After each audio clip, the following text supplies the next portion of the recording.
하나님의 말씀은 요한복음 5장 1절에서 4절까지입니다. 요한복음 5장 1절. 그 후에 유대인의 명절이 되어 예수께서 예루살렘에 올라가시니라.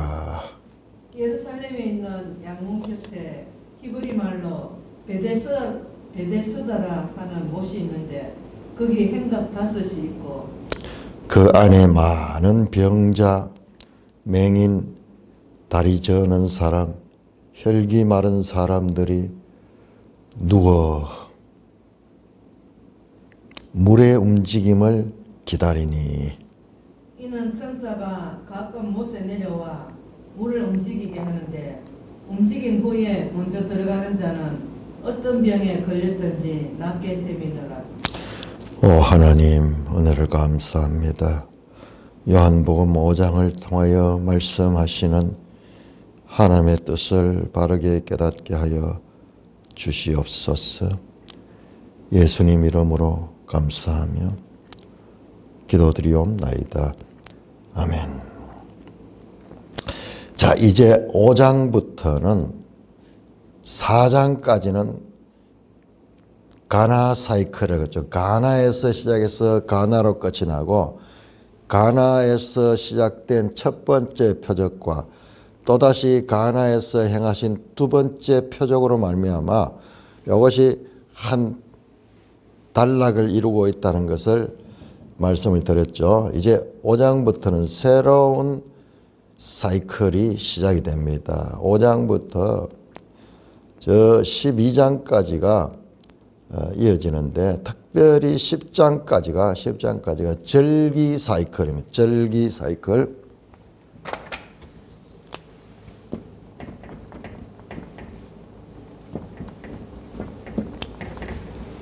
유대인의 명절이죠. 명절. 절기는 시간이죠. 시간. 안식일부터 해서 그 다음에 각종 유대의 절기, 오순절, 그 다음에 또 유월절, 초막절, 그 다음에 수전절 하는 것도 있어요. 수전절. 그거는 모세법에는 없는 건데 나중에 만들어지는 이런 절기 이야기들이 계속 이어지고 있다. 요한복음은 그냥 있는 사실을 나열한 것이 아니고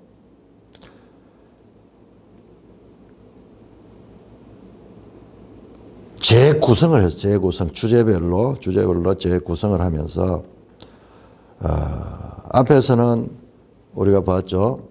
가나 사이클에서는 표적으로 믿는 자와 그리고 말씀으로만 믿는 자를 보여주시며 표적보다도 말씀을 통하여 믿는 것을 높이 평가하고 그 말씀을 통해 믿는 믿음들은 많은 전도가 일어나는 것도 보았습니다. 그 후에 유대인의 명절이 됐다. 자, 장소가 다시 가나에서 예루살렘으로 바뀝니다. 왜냐 그러면은 예수님께서 예루살렘에 올라갔다. 절기를 지키기 위하여. 그런데 아주 독특하게 5장 1절에서 유대인의 명절이 되어 뭐 특별한 절기 이름이 뭔지를 밝히고 있지 않아요. 오순절인지 유월절인지 초막절인지 수전절인지 부림절인지 이런 절기를 밝히고 있지 않습니다. 그러니까 3대 절기가 있거든요. 3대 절기, 오순절, 유월절, 초막절. 그런데 우리 이 요한복음에는 오순절이 나오지 않으니까는 학자들이 이게 오순절이 아니냐 그렇게 생각하고 또 내용상으로도 보면 뒤에 절기하고 예수님 메시지가 연속이 되거든요. 그런데 예수님이 그 모세의 시내산에서 하나님이 말씀을 주시던 법을 주시던 그 내용이 본문 속에 나오기 때문에 그 시내산 모세가 율법을 받던 그것이요 신약의 오순절과 연결이 돼요. 오순절. 구약에서 주로 맥추절이라고도 했죠. 맥추절. 모세가 법을 받았 그때, 근데 신약에 사도행전 2장에 성령이 강림했던 그 사건, 그게 오순절이 구약의 그 신해산 언약이 이 오순절의 하나의 모형과 같은 그런 것으로 연결이 됩니다. 그리고 예수님의 십자가의 죽으심은 유월절과 연결이 되죠.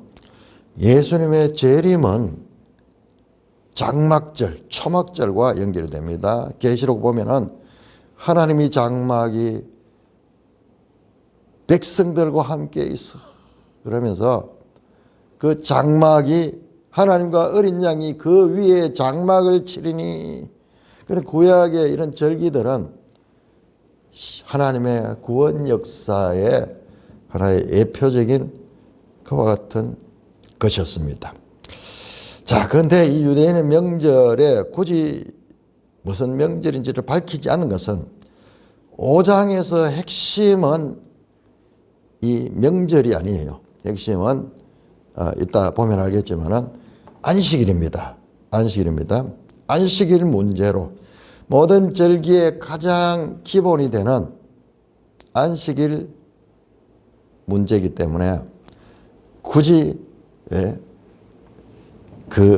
오히려 의도적으로 무슨 절기라는 것을 지금 가르고 있지 않은가 하는 생각이 듭니다. 여러분 사진 같은 거 찍으면은 주제를 부각시키기 위해서는 부제를 흐리잖아요. 다 선명하게 나오면은 주제가 부각이 되지 않죠. 그래서 영화 같은 거 촬영하거나 뭐 사진 찍을 때도 다 주제를 살리기 위해서는 주변 것은 흐리게 합니다.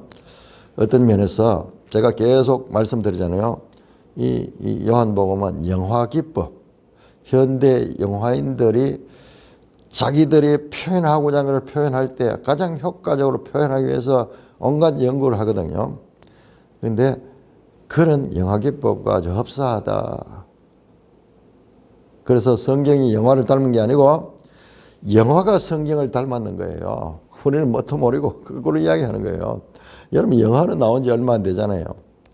몇백 년, 100년 남짓 이렇게밖에 안 되잖아요. 그런데 성경은 훨씬 그전부터 존재하고 있었죠.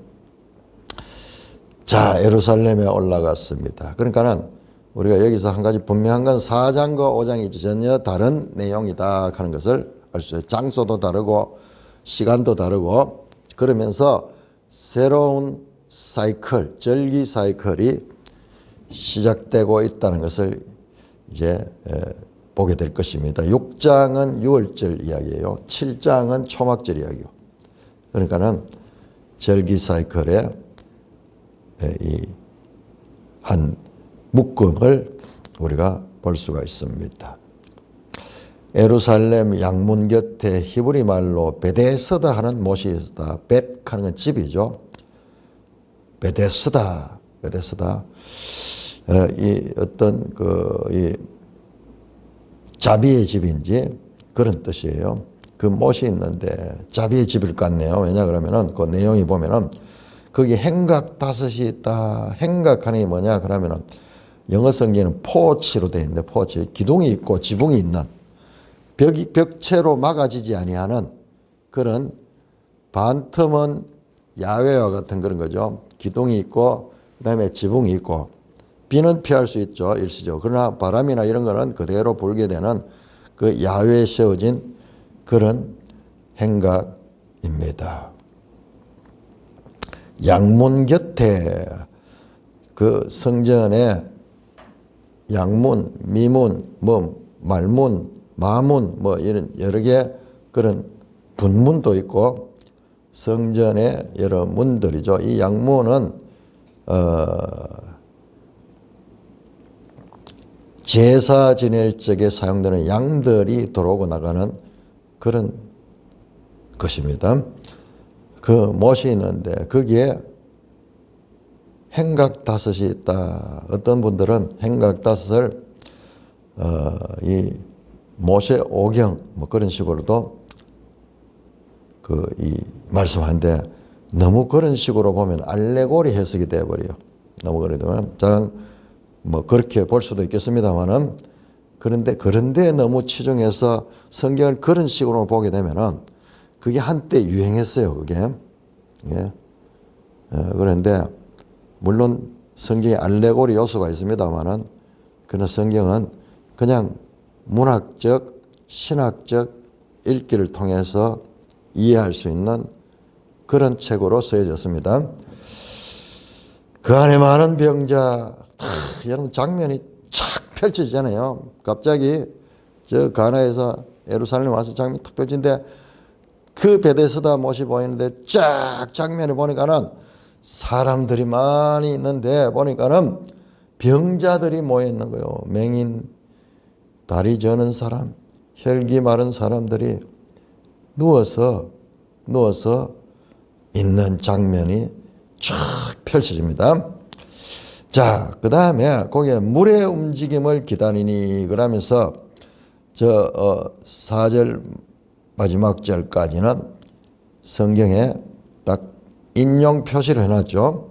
이거는 아마도 원래 성경 원본에는 없었을 가능성이 많아요. 이게 오래된 사본일수록 이게 없어요. 그런데 이후의 사본에는 이게 공통적으로 나오니까는 원본에는 없지 않았나. 하나의 미신적인 설명이죠.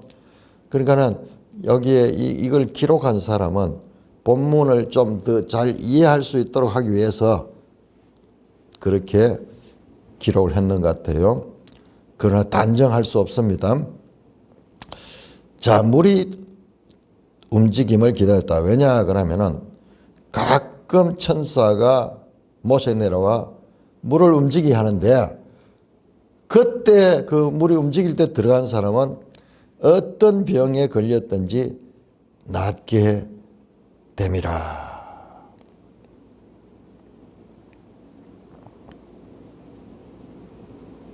이거는 하나의 그 당시의 사람들이 믿음이죠. 믿음. 하나의 미신적인 그런 믿음일 수가 있습니다. 자, 5절에서 9절입니다. 교독합니다. 5절. 거기 38회 된 병자가 있더라. 예수께서 그 누운 것을 보시고 병이 벌써 오래된 줄 아시고 이르시되 내가 낫고자 하느냐.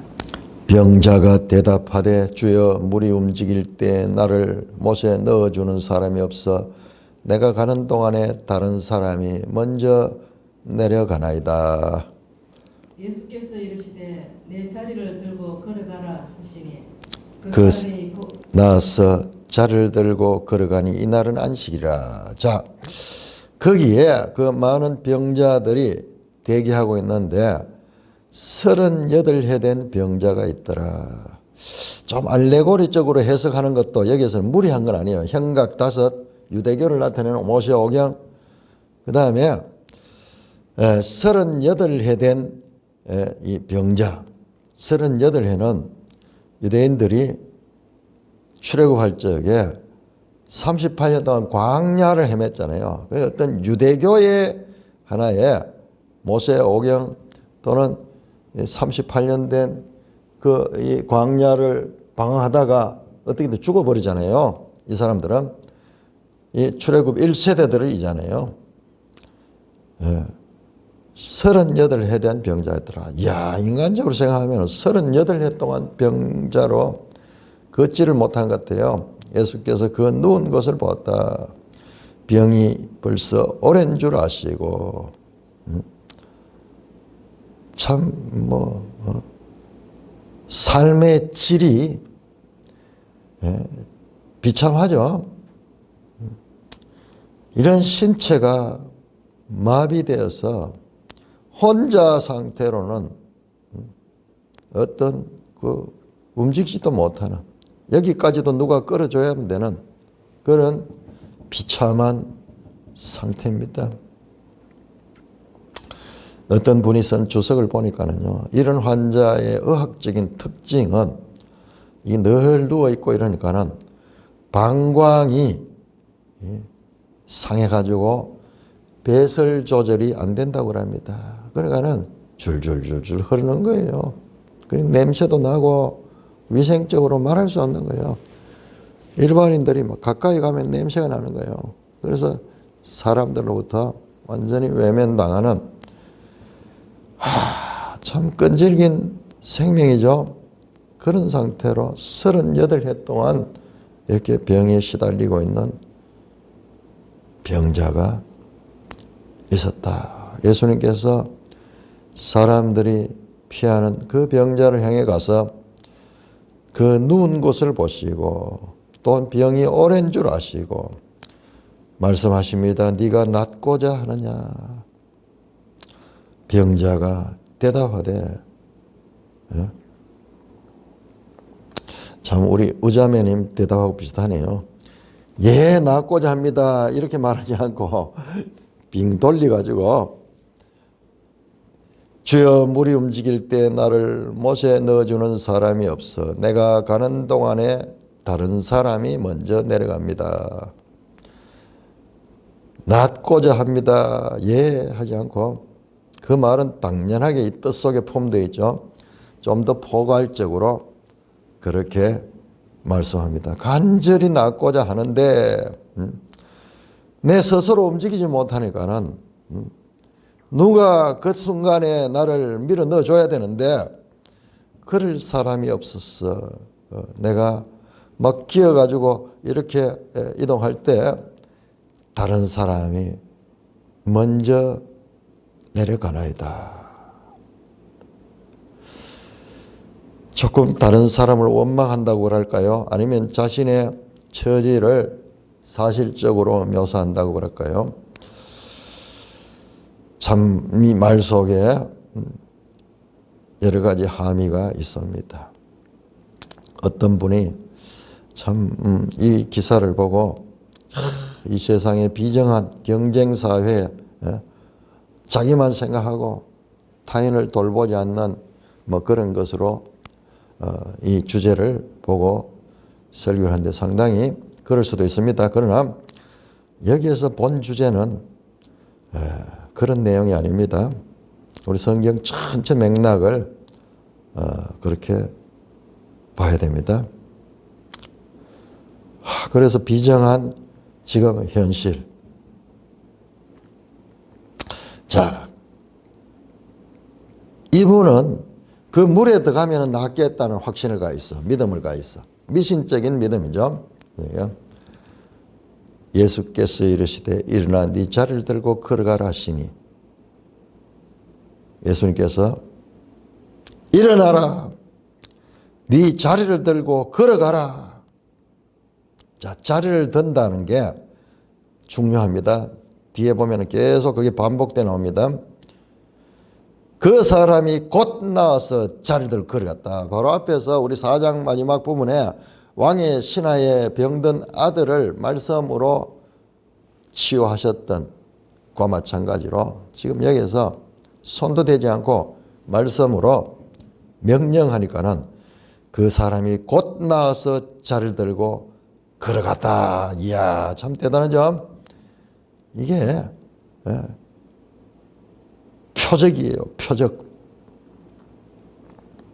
이따가 보면 알겠지만은 5장에서 이야기합니다. 이런 일들이 뭐냐? 이런 예수님이 행하시는 기적은 예수님이 하나님이심을 나타내는 하나의 행위 메시지인 거예요. 행위 메시지. 말로 아니라 행위로서 예수님이 누구신가를 알려주는 메시지입니다. 신적 능력으로 38년 동안 사람의 손으로 할 수 없는 자를 말씀으로 세웁니다. 유대교를 배경으로 보면은 유대교의 상태는 이 환자와 같은 상태라 그러면은 예수님은 그 유대교의 한계를 할 수 없는 유대를 할 수 있는 것으로 바꾸시는 그와 같은 상징적인 장면으로 볼 수가 있습니다. 자, 문제는 여기까지 끝나면 좋겠는데 이날은 안식일이니 복선이 깔려 있어요. 복선이 깔려 있습니다. 앞으로 이어지는 내용들은 지금 예수님의 이 치유 사건 이것이 문제가 아니라 요 안식일 요게 문제가 되어서 5장의 긴 예수님의 말씀이 이어지게 됩니다. 이날은 안식이었다. 자, 10절에서 15절까지 교독합니다. 10절 유대인들이 병 나은 사람에게 이르되 안식일인데 네가 자리를 들고 가는 것이 옳지 아니하니라. 대답하되 나를 낫게 한 그가 자리를 들고 걸어가라 하더라 하니 그들이 묻되 너에게 자리를 들고 걸어가라 한 사람이 누구냐 하되 고침을 받은 사람은 그가 누구인지 알지 못하니 이는 거기 사람이 많으므로 예수께서 이미 피하셨습니다. 그 후에 예수께서 성전에서 그 사람을 만나 이르시되 보라 네가 나았으니 더 심한 것이 생기지 않게 다시는 죄를 범하지 말라 하시니 그 사람이 유대인들에게 가서 자기를 고친 이는 예수라 하니라. 자, 이런 참 엄청난 일이 일어났죠. 우리가 감정을 이입해서 내가 그 입장이라고 생각해 보죠. 이 사람이 일생 원하던 일이 순식간에 일어났던 이 사람이 진정한 안식일을 맛보게 되는 날이에요. 그동안 병에 의해 가지고 시달리고 있었던데 안식일은 쉼이잖아요. 쉼. 진정한 쉼을 맛볼 수 있는 그 병에 그와 같은 그 모든 그 사슬을 끊고 진정한 쉼을 얻는 그와 같은 진정한 안식을 체험하는 38년 동안 병마에 시달리면서 제대로 된 쉼을 누리지 못한 자가 그에서 자유하게 되는 그 사건에 유대인들이 그 장면을 보고 온 예루살렘에 소문이 자자했겠죠. 왜냐 그러면은 38년 동안 이 사람은 늘 누워있고 이러니까 사람 모르는 사람들이 없어요. 다 아는 거예요. 유대인들이 다 아는 거예요. 유대인들이 자 우리 유대인들이 나오면은 요한복음에서 계속 예수님을 대적하는 그와 같은 세력입니다. 병 나은 사람에게 이르되 안식인데 네가 자리를 들고 가는 게 옳지 아니하리라. 와 여러분 이 사람들 알잖아요.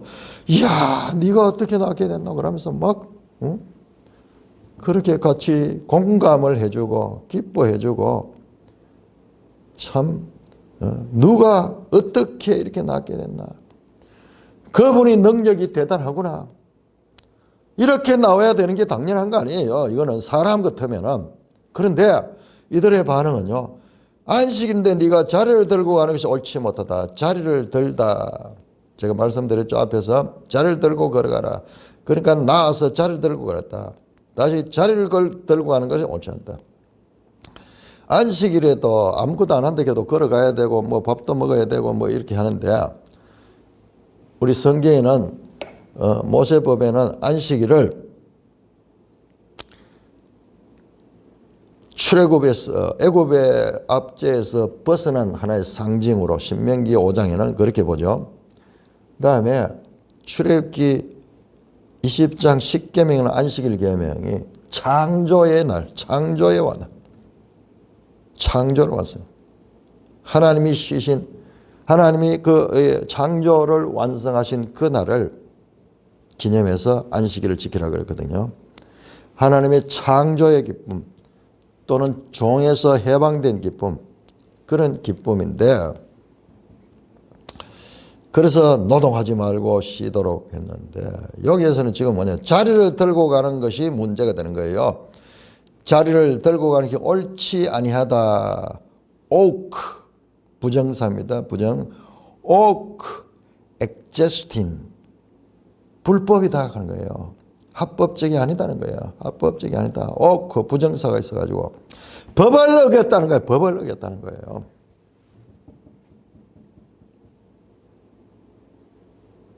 자리를 들고 하는 것이 법을 어기는 거예요. 그게 왜 법을 어기는 거냐. 우리가 알지 못하지만요. 유대인들은 이 율법을 존중하면서 참 그런 기본 태도는 좋은데, 그러니까 그 안식일을 지킬 때 필요한 법들을 세부 조항으로 더 구체적으로 만들어 놨는 거예요. 그래서 안식일에 걸을 수 있는 거리는 어느 정도로까지 제한이 되고, 베다니에서 예루살렘까지는 안식일에 걸을 수 있는 길이었던 것 같아요. 그게 나오죠, 성경에. 그 다음에 일할 수 있는 범위는 어떻게 되고, 불을 뗄 수 없고, 막 그 옛날에 뭘 하려고 하면 전부 불을 떼야 되잖아요. 그래서 안식일에는 음식을 미리 다 만들어 놓고 그때 그냥 먹는 거예요. 그 다음에 물건 운반하는 것도 일에 포함이 되기 때문에, 그렇기 때문에 이제 물건 운송에 관한 법도 있어요. 무게가 어느 정도 이상 되는 것은 일이다. 안식일을 어기는 거다. 이거 하나님의 법이 아니라 사람들이 만들어 놓은 법이에요. 아주 세부시 시행을 잘게 해서 아주 그렇게 만들어 놓은 거예요. 그러니까 그 자리가 둘둘 말아가지고 무게가 꽤 됐던 것 같아요. 그러니까 그 자리를 들고 오는 것이 법을 어긴 것이다. 그러자 그 병 나은 사람이 나를 낫게 한 그가 자리를 들고 걸어가다 합디다. 그래서 들고 간다. 그러니까는 이 사람들이 새로운 정보를 하는 거예요. 그러면 니한테 그 말한 놈이 그게 법을 어기고 있네. 그러면서 그들이 묻되 너에게 자리를 들고 걸어가라 한 사람이 누구냐 묻는 거예요. 조사하듯이. 참 냉정하죠. 그러나 이 병자는 오랫동안 누워있기만 하고 이러던가 그냥 또 사람들이 많았기 때문에 누가 낫게 해준지도 모르고 그냥 나음을 받았는 거예요. 그리고 예수님도 자신을 드러내지 않으셨고, 자, 그 후에 성전에서 예수님이 그 사람을 만났는 거예요. 보라, 너가 나았으니 더 심한 것이 생기지 않게 다시는 죄를 범치 마라. 죄를 지으면은 이전보다 더 심한 병이 생길 수 있으니까는 죄 짓는 삶을 살지 마라. 건강한 몸을 가지고 죄를 짓지 않도록 하라.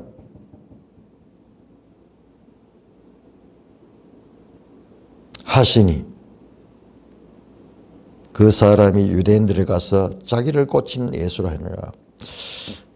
아마 유대인들이 누군지 막 안 알아내면은 너 그 처벌 받는다 그렇게 해서 그런지 모르겠지만은 이 사람이 예수님을 하나의 신고를 했는 거죠. 신고를 했습니다. 자, 5장 16절에서 18절까지 교독합니다. 자, 지금부터 이제 나오는 내용은 요 사건이 계기가 되어 가지고 예수님께서 이제 이 말씀하시는 아주 긴 말씀이 19절에서 47절까지 연속적인 예수님 말씀인데, 이 말씀 속에 우리가 참으로 암송하고 복음을 전하고 우리가 믿음을 가지고 할 적에 가장 핵심되는 그런 말씀들이 이런 배경 속에서 선포된 것입니다. 우리가 요한복음 3장 16절 그 유명한 말씀이 니고데모와의 대화 가운데서 선포됐듯이 오늘 이 말씀도, 그러니까 예수님이 자정적으로 하시는 그 말씀이 나오게 되는 배경이 됩니다. 자, 16절입니다. 16절에서 19절까지 18절까지 교도합니다. 그러므로 안식일에 이러한 일을 행하신다 하여 유대인들이 예수를 박해하게 된지라. 예수께서 그들에게 이르시되 내 아버지께서 이제까지 일하시니 나도 일한다 하시매 유대인들이 이로 말미암아 더욱 예수를 죽이고자 하니 이는 안식일을 범할 뿐 아니라 하나님을 자기의 친아버지라 하여 자기를 하나님과 동등으로 삼으심이라. 자, 그러므로 안식일에 이러한 일을 행했다. 이러한 일 뭡니까? 예수님이 그 병자를 놔놓고 병자에게 일어나 네 자를 들고 걸어가라. 그거 하셨다고. 예수님이 이 병자가 안식일 물건 운송법을 어기게 명령한 뒤에서 사주한 자다라는 혐의로 예수님을 박해했다. 유대인들이 예수님을 박해한지라. 마치 여자의 후손과 뱀의 후손처럼 유대인들과 예수님은 상극관계. 계속 잡아먹으려고 합니다. 이걸 우리가 읽어내야 되죠. 유대인들, 지금 여기 나오는 유대인들은 지금 그런 존재들이에요. 예수를 박해했다. 예수께서 그들에게 이르시되 내 아버지께서 이제까지 일하시니 나도 일한다 하시매. 예수님이 그들이 안식일에 이러한 일을 행해서 율법을 어겼다. 그리고 그 율법을 어기도록 사주했다. 그리고 딴 공간 보면 병 나숙게 하는 그 자체도 일이니까는 그 안식일을 어겼다. 안식일을 어긴 자다. 여러분, 안식일은 유대인에 있어 가지고 가장 대표적인 표지입니다. 두 가지가 있는데 할례법, 난지 8일 만에 할례를 행하는 그 할례법과 그 다음에 안식일법은 어디 가든지 유대인임을 드러나게 하는 표시예요. 세상 어디 가더라도 구별됩니다. 세상 가운데서 유대인들은 안식일이 되면은 다 장사하던 것도 다 멈추고 그렇게 미국 같은 데 살고 있는 유대인들이 그 미국에서도 안식일을 철저하게 지키고 그런 거예요. 그런데 예수님께서 뭐라고 말하냐? 내가 안식일에 일한 것을 설명하는 거예요. 내 아버지께서 이제까지 일하시니 나도 일한다. 자, 여기에 5장에서 중요한 단어, 5장뿐만 아니라 계속 중요한 단어가 에르곤 간데 일입니다. 일, 행위. 에르곤. 요 에르곤이라는 단어를 씁니다. 내 아버지께서 이제까지 일하시니 나도 일한다. 이 말씀 뭐냐 그러면은 하나님 아버지는 안식일 안 쉰다는 거야. 만약 하나님 아버지가 안식일이라고 쉬어버리면 세상이 다 마비되는 거예요. 안식일에도 사람들이 태어나고 가축들도 태어나고 안식일에도 동식물들이 자라고 안식일에도 나라가 구성되기 위해서는 법이 작동되고 이 세상이 지금 지구도 돌아가고 이렇게 하는데 이게 하나님이 쉬어버리면은 이게 다 올 수 없게 되어버려요. 그래서 지금 그 이야기를 한 거예요. 너가 지키는 안식일 참 정리하게 지키지만은 나는 하나님께서 일하시듯이 나도 일한다. 만약 하나님이 일을 멈춰버리면은 이 지구가 멸망해버려요. 태양도 빛을 잃어버리고 이 모든 것들이 하나님께서 통치하시고 운행하시는 거 하나님이 운행하시는 거예요. 어마어마한 차원적인 하나님 차원의 말을 합니다. 그래서 나도 일한다. 구약의 표현 나오죠. 하나님은 졸지도 않고 주무시지 않는다. 우리 인생은 막 쉬어야 되지만 노동하고 나면 힘들어서 쉬지 않으면 못 견디죠.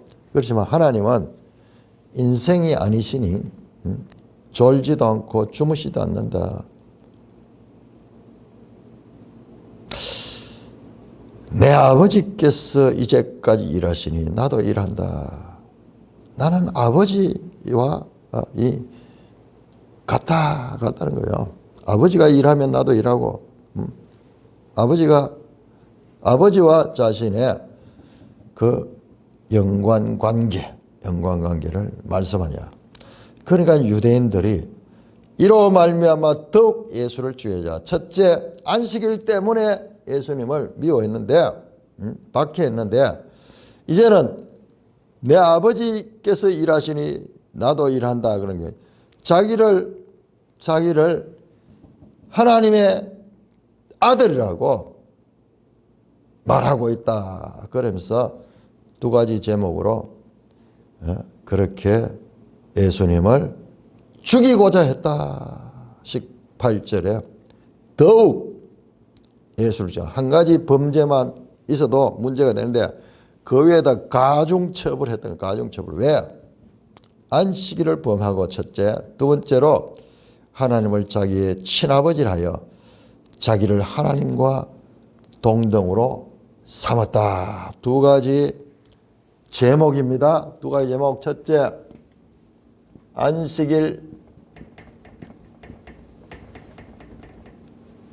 안식일을 불법했다. 안식일을 불법적으로. 두 번째, 하나님을 자신이 동등하다고 했다. 신성모독이라고 하죠. 자기가 하나님의 아들이라고 했다. 그래서 이제 유대인들이 예수님을 죽이고자 합니다.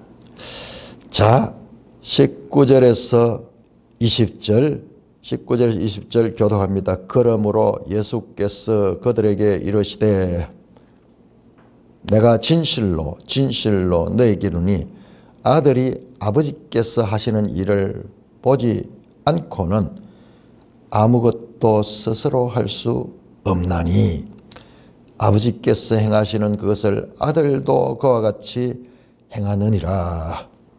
아버지께서 아들을 사랑하사 자기가 행하시는 것을 다 아들에게 보이시고 또 그보다 더 큰 일을 보이사 너희로 놀랍게 여기게 하시리라. 자, 지금 예수님의 말씀이 무려 19절부터 시작해서 47절까지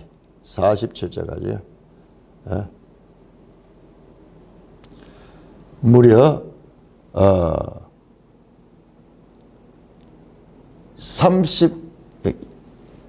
30절 정도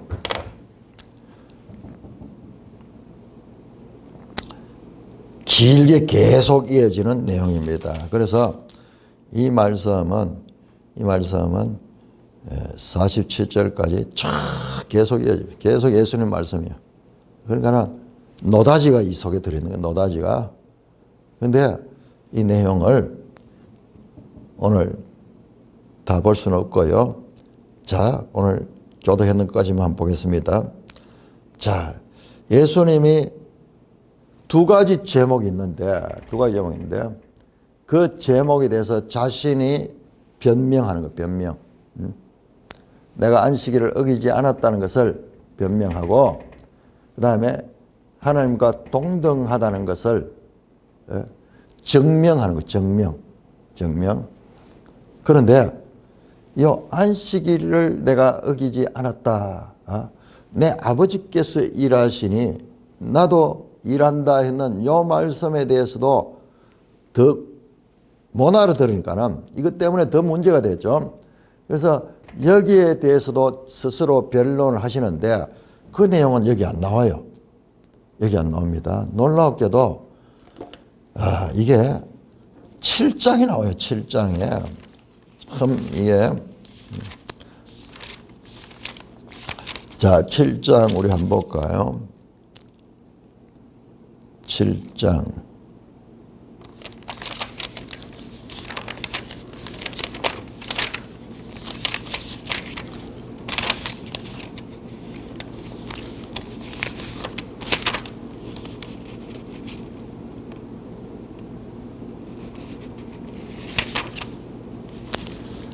7장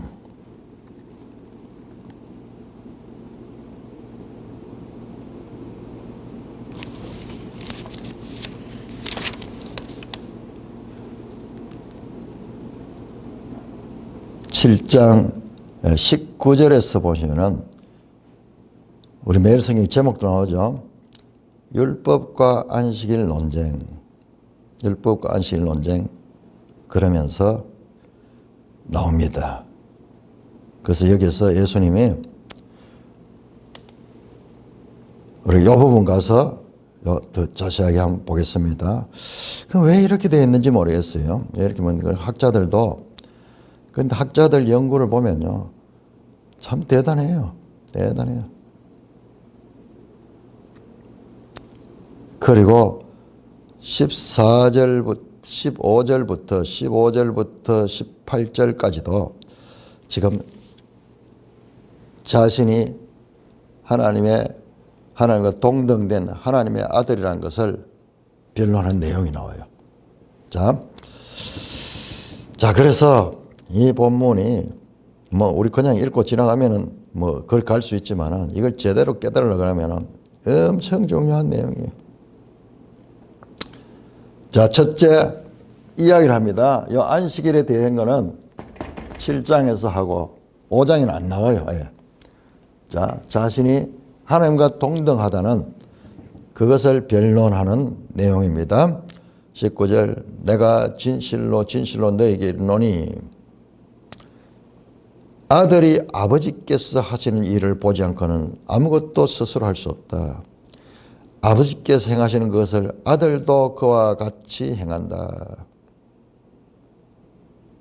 계속 이어진 내용 그겁니다. 아버지와 아들의 이와 같은 연동관계, 불가분리적인 관계 그렇게 대해서 설명합니다.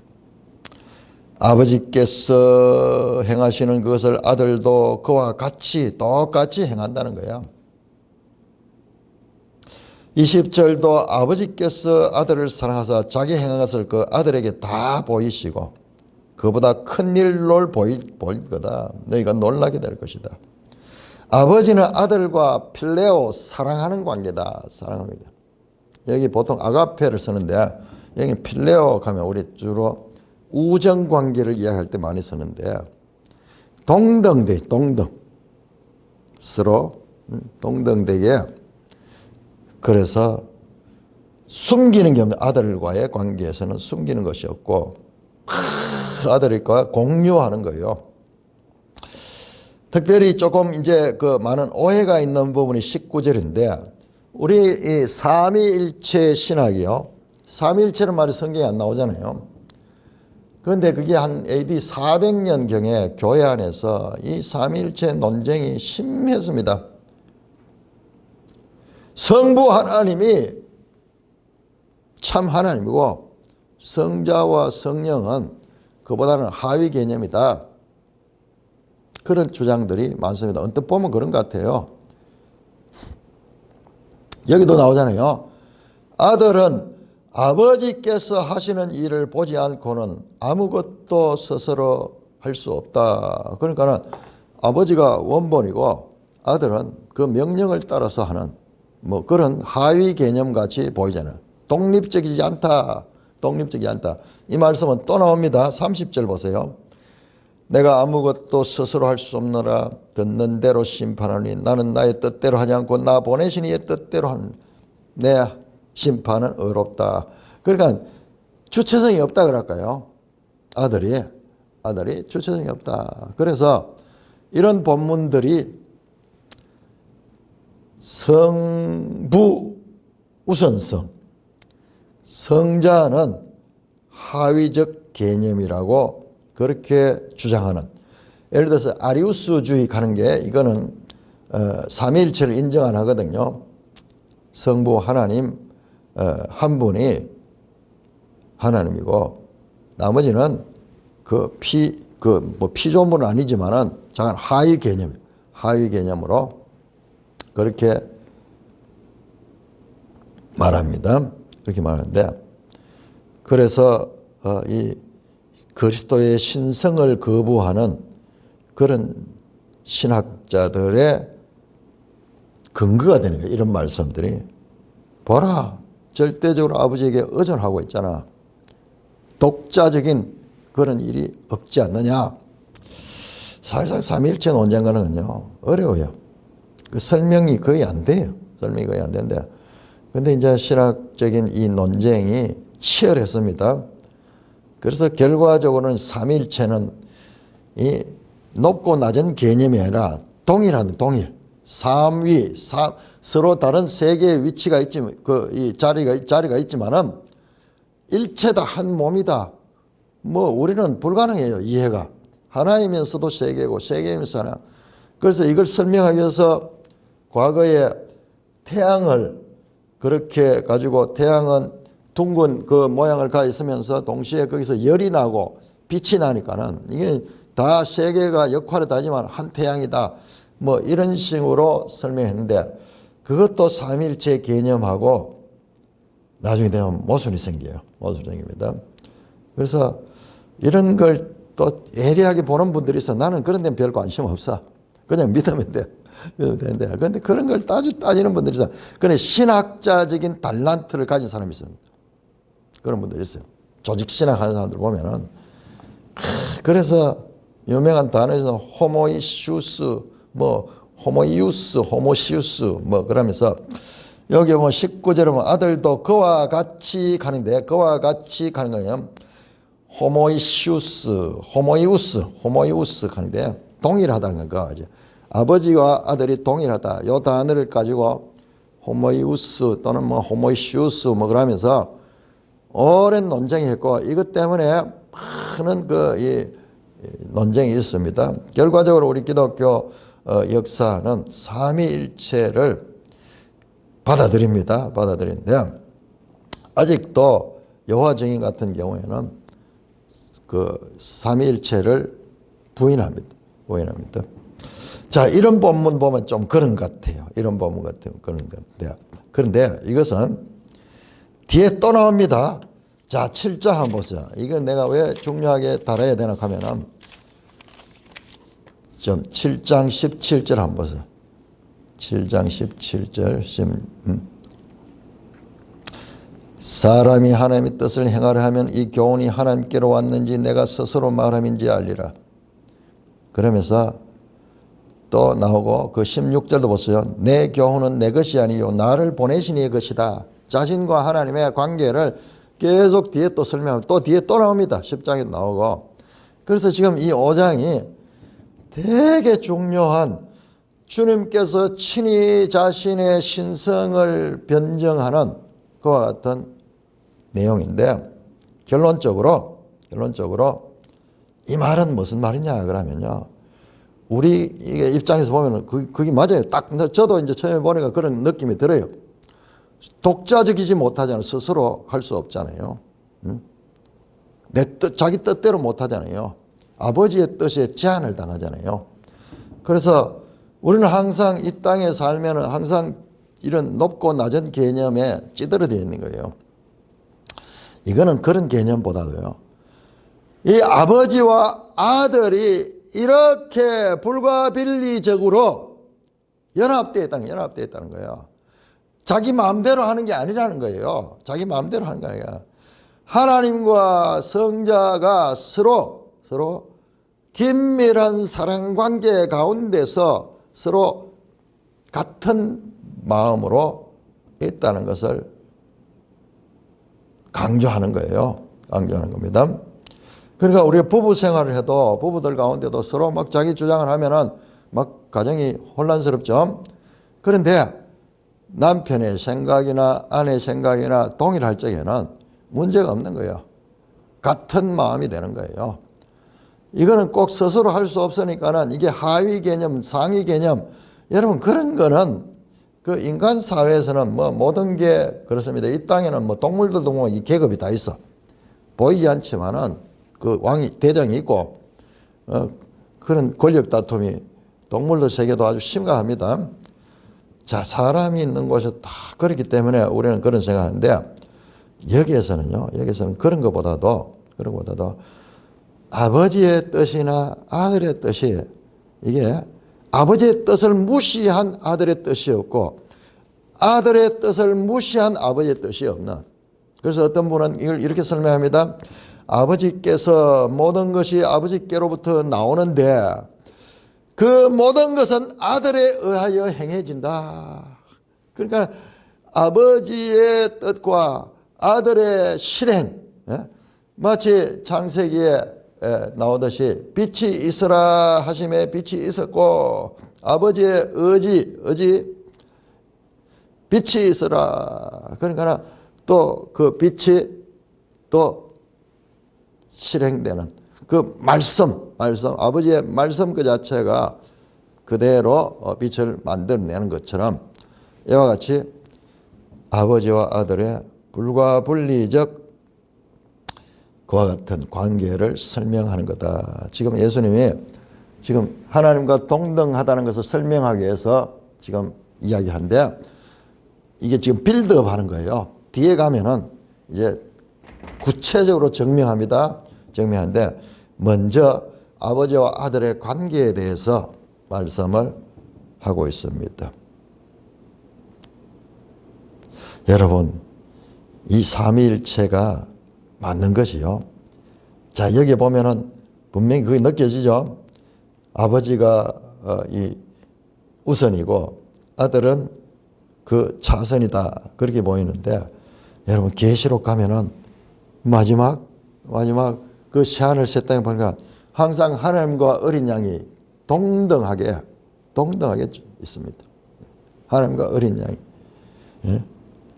성전의 보좌 위에 하나님과 어린 양의 보좌들이 함께 있습니다.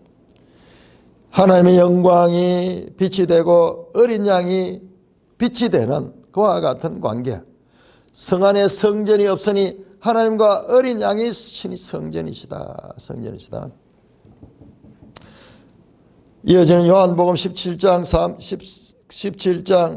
3절에서도 영생은 뭐냐? 영생은 하나님과 그가 보내신 자 예수 그리스도를 아는 것이다. 이 불가분리적인 하나님 따로 아들 따로가 아니에요. 그래서 그런 것을 표현하는 그와 같은 표현입니다. 자, 요 이어지는 내용들은 우리가 내일 계속해서 살펴보도록 하겠습니다. 찬송가 165장입니다.